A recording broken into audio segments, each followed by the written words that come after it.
Assalamualaikum warahmatullahi wabarakatuh. Berjumpa kembali dengan video pembelajaran bersama saya Fajar Surya yang akan membawakan materi yang berjudul pembelahan sel. Pertama, sahabat juara sekalian, tahukah kalian gambar apakah ini?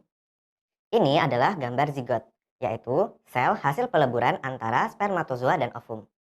Seperti yang kita tahu, zigot nantinya akan berkembang menjadi morula, menjadi blastula, menjadi gastrula, kemudian menjadi embrio, hingga nantinya menjadi janin. Zigot yang awalnya satu sel bisa tumbuh menjadi embrio yang tersusun dari banyak ribuan atau bahkan jutaan sel karena memiliki kemampuan untuk melakukan pembelahan. Nah, pembelahan sel dibedakan menjadi tiga macam, yaitu amitosis, mitosis, dan meiosis. Pada kesempatan kali ini, kita akan mempelajari mengenai pembelahan amitosis dan mitosis.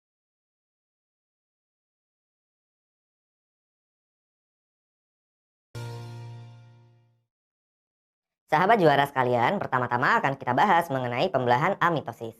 Pembelahan amitosis disebut juga dengan pembelahan langsung karena tidak terdapat tahapan-tahapan dalam prosesnya. Pembelahan amitosis terjadi pada organisme yang bersifat prokariotik, yaitu bakteri dan alga biru atau cyanophyta.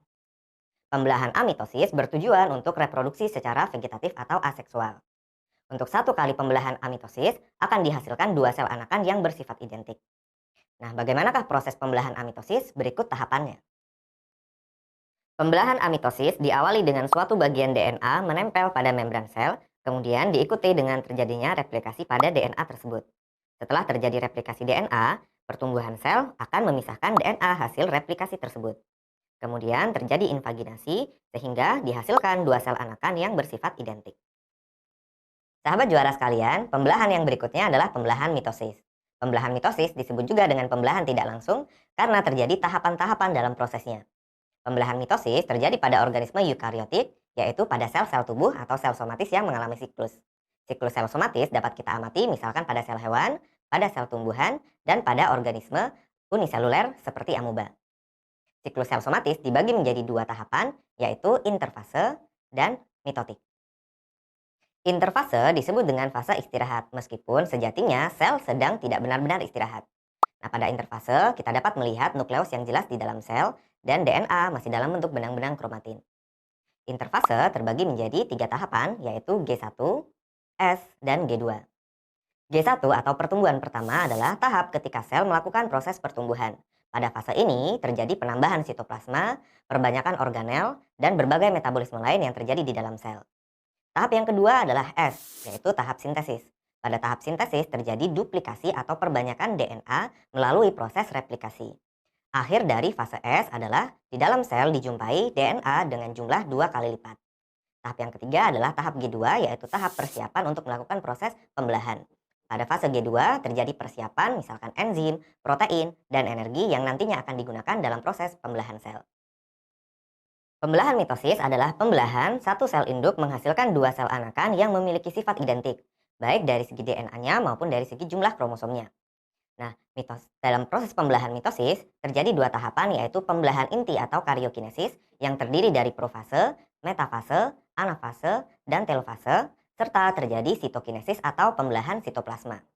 Nah, tahapannya adalah sebagai berikut. Tahap yang pertama adalah profase. Pada tahap profase, benang kromatin mengalami kondensasi menjadi lebih tebal dan pendek membentuk kromosom. Masing-masing terdiri dari dua kromatid yang dihubungkan oleh satu sentromer. Sentriol atau sentrosom membelah kemudian bergerak menuju kutub sel yang berbeda. Di sekitarnya terbentuk benang-benang spindel dari protein-protein tubulin. Selaput inti hancur, nukleolus menghilang. Tahap yang kedua adalah metafase. Membran inti larut seluruhnya. Benang spindel menarik kromosom melalui kinetokor pada sentromer sehingga kromosom bergerak mengumpul di plat metafase atau bidang ekuator sel. Kromosom tampak sangat terkondensasi dan fase ini merupakan fase terbaik untuk menghitung jumlah kromosom. Tahap yang ketiga adalah anafase. Masing-masing sister kromatid berpisah pada sentromernya. Benang-benang spindel memendek dan menarik sister-sister kromatid bergerak dari plat metafase menuju kutub-kutub yang berlawanan. Pada proses ini terjadi pembagian jumlah kromosom dan bahan genetik yang sama ke dalam sel anakannya. Tahap yang keempat adalah telofase. Kromosom tunggal hasil pemisahan sister-sister kromatid berada di kutub-kutub yang berlawanan. Aktivitas sentriol berhenti, benang spindel menghilang. Kemudian membran nukleus terbentuk kembali Sehingga terbentuklah dua inti sel baru, masing-masing berisi materi genetik yang identik dengan induknya. Setelah tahap telofase, terjadi proses sitokinesis, yaitu pemisahan sitoplasma membentuk dua sel anakan. Pada sel tumbuhan, sitokinesis terjadi dengan cara di bagian tengah sel terbentuk vesikula-vesikula yang berjajar saling menyambung membentuk dinding sel pemisah. Sementara pada sel hewan, terjadi invaginasi atau pelekukan ke arah dalam pada membran sel yang diakibatkan karena terbentuknya cincin kontraktil yang terdiri dari mikrofilamen aktin. Nah, sahabat juara, sekarang kita buat tabel kesimpulan dari pembelahan mitosis. Mitosis terjadi pada sel-sel tubuh atau sel somatis. Pada pembelahan mitosis, terjadi satu kali pembelahan sel dan akan menghasilkan dua sel anakan. Jumlah kromosom sel anakan sama seperti induk. Maksudnya adalah, jika sel induk bersifat haploid, maka sel anakan juga bersifat haploid. Sedangkan jika induk bersifat diploid, maka sel anakan juga bersifat diploid. Pada pembelahan mitosis, terjadi satu kali fase S untuk satu kali pembelahan. Normalnya, pada pembelahan mitosis tidak ada perpasangan kromosom homolog. Sifat sel anakan pada pembelahan mitosis akan identik dengan sifat pada sel induk. Mengenai pembelahan amitosis dan pembelahan mitosis, sekarang kita kerjakan salah satu contoh soal berikut ini.